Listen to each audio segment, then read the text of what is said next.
Gioielleria Laboratorio Orafo di Livio Darè. Crea e realizza gioielli seguendo i tuoi desideri. Bentrovati al meteo. Giovedì 24 febbraio domina l'alta pressione, tempo stabile dunque, ma l'anticiclone inizia ad indebolirsi e venerdì avremo qualche pioggia, poi ancora tanto sole nel weekend. Vediamo la situazione nel dettaglio. Sul Veneto nelle ore più fredde saranno possibili locali foschie o nebbie in pianura e nelle vallate alpine. A seguire ampio soleggiamento con qualche addensamento nel pomeriggio ma del tutto innocuo. Venti da sud-ovest sulle aree pianeggianti generalmente deboli, a tratti moderati lungo la costa.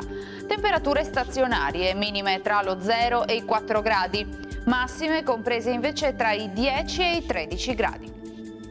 Ci spostiamo ora sul Friuli Venezia Giulia, anche qui tanto sole ovunque, qualche nube con il passare delle ore, ma sempre senza conseguenze. Temperature minime tra 2 e 8 gradi, massime sui 13-14 gradi. Infine diamo uno sguardo al Trentino Alto Adige, sarà soleggiato al mattino, cielo più nuvoloso invece nel pomeriggio e in serata. Temperature minime intorno a 1-2 gradi, massime sui 12-14 gradi all'incirca. Dal meteo di Antenna 3 per ora è tutto, grazie per l'attenzione, arrivederci.